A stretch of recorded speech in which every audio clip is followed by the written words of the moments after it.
como a mídia da classe dominante ataca Lula diariamente. Como se já não bastasse os parlamentares corruptos, venais, oportunistas da direita. A mídia da Casa Grande, o Globo, a Folha de São Paulo, o Estadão, caem de cima de Lula por qualquer coisa que ele faça. Agora é na visita de Maduro ao Brasil e na recepção que Lula oferece a Maduro. Vamos limpar as coisas. Maduro é classificado pela imprensa imperialista, ou vendido ao imperialismo, como um ditador, como um perseguidor, como um desrespeitador da democracia. Do outro lado do mundo nós temos um tal de Erdogan, presidente da Turquia há 20 anos e reeleito agora, por mais 5 anos. Um homem de extrema direita, que persegue opositores políticos, que os mete na cadeia, que não respeita os direitos humanos, que não respeita o processo democrático, respeita no sentido de que ele ganha, ele tem que ganhar sempre, vai 25 anos no poder, e ninguém o chama de ditador. A imprensa ocidental, a imprensa capitalista, não classifica ele de ditador, de persecutório dos opositores, de nada. Até parabenizam, que bom Erdogan, ele mantém ogivas nucleares na Turquia, mantém bases norte-americanas na Turquia, faz parte do Tratado do Atlântico Norte, mas mantém relações com o Irã, mantém relações com a Rússia, mas ninguém condena ele. Por quê? Por outro lado, porrada na Venezuela. Vale a pena recordar um pouco os caminhos da Venezuela nos últimos 20 anos. Vale a pena recordar que a classe dominante da Venezuela, quando o presidente Hugo Chávez começou a tomar decisões que afetavam os interesses da classe dominante e beneficiavam o povo venezuelano, deram um golpe de Estado. As velhas oligarquias venezuelanas deram um golpe de Estado, prenderam Hugo Chávez, mandaram ele para uma ilha onde um avião norte-americano, do exército norte-americano, viria levá-lo preso para os Estados Unidos. Seria similar agora no Brasil, em plena vigência de regime democrático, um presidente eleito democraticamente, se as elites da Faria Lima, as elites do atraso do Brasil, prendessem Lula, mandassem ele para Fernando Noronha, à espera de um avião militar norte-americano para levá-lo preso para os Estados Unidos. É bom isso? É legal isso? Isso respeita a soberania dos povos? E Hugo Chávez só não foi preso para os Estados Unidos porque a baixa oficialidade que o apoiava deu um contragolpe, retirou ele desta ilha onde ele esperava o avião norte-americano, deu um contragolpe, retirou os golpistas do Palácio de Miraflores, já estavam todos abastados, aquela raça babenta da burguesia venezuelana, a oligarquia que sempre se aproveitou do dinheiro do petróleo.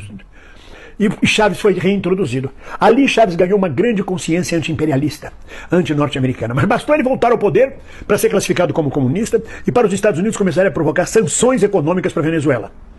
A Venezuela não tem uma economia estabelecida, variada, produtora de grãos, indústria, não, é petróleo. As sanções dos Estados Unidos asfixiaram a economia da Venezuela. Chávez fez várias eleições, ganhou todas, até falecer. Fez seu sucessor eleitoralmente, democraticamente, que foi o Maduro. Mas a porrada das potências imperialistas, da mídia e tudo mais, classifica o Maduro como um ditador, um perseguidor de opositores. Milhões de venezuelanos estão fora, fugiram da Venezuela. Não é bem por isto. Aqui em Portugal, que tem uma população de 10 milhões de habitantes, 1,5 milhão de portugueses estão fora de Portugal. E nem por isso Portugal é uma ditadura sanguinária, torturadora, antidemocrática. A diáspora brasileira é gigantesca. A quantidade de brasileiros que saíram do Brasil, que vivem nos Estados Unidos, na Europa, em todos os lugares do mundo, são milhões de brasileiros. Então, na verdade, essa diáspora, essa saída, não tem muito a ver exatamente com a ditadura de Maduro, que já convocou eleições. Mas no meio deste imbróglio, o que fez o serviço de imperialismo? Criou um fantoche como presidente, Juan Guaidó, que se proclamou presidente, sem ter sido eleito para isso, sem ter sido votado para isso. Usurpou o poder, criando maior dificuldade para a governança da Venezuela, que enfrenta sanções, um presidente fantoche, uma oposição perigosíssima e armada, que a gente viu em vídeos, provocando luta armada nas ruas de Caracas, assassinando civis. E depois o Maduro, que é o infeliz. O Maduro, que é o maldito. E mais, o ouro da Venezuela, o tesouro da Venezuela, estava todo guardado em Londres. Quando os Estados Unidos resolvem impor sanções e romper as relações com a Venezuela, o cachorrinho europeu, filiado à OTAN, seguiu os Estados Unidos. Os países da Europa também resolveram boicotar a Venezuela. Com a diferença que o ouro da Venezuela está na Inglaterra. E a Inglaterra, aproveitando-se disto, não devolveu o ouro para a Venezuela. Todo o ouro da Venezuela está colocado na Inglaterra. A Inglaterra reconhece Juan Guaidó como presidente, que não pode pegar o ouro porque não é presidente de fato. Mas a Inglaterra não devolve o ouro para o Maduro, que é presidente de fato. Ou seja, uma velha labra. Velha rapineira, não tenha dúvida disso. Mas o Maduro é que é o criminoso, o Maduro é que é o terrível. E os criminosos que existem no mundo, mas desde que sejam alinhados com os Estados Unidos e com o imperialismo e com as potências colonialistas da Europa, se eles forem aliados, são pessoas maravilhosas. Mas ai deles se tornarem oposição ao imperialismo, à dolarização ou ao colonialismo. Aí são monstros terríveis como Maduro, que destroem a pátria venezuelana. Milhões saíram da Venezuela, milhões saíram do Brasil, milhões saíram de Portugal, milhões saem de todo mundo. Isso não é desculpa. É papo furado. É campanha, mais uma vez. A gente já conhece a história de Cuba. 62 anos de bloqueio econômico dos Estados Unidos a Cuba, uma ilhota de 10 milhões de habitantes, ameaçando um império de 320 milhões de pessoas.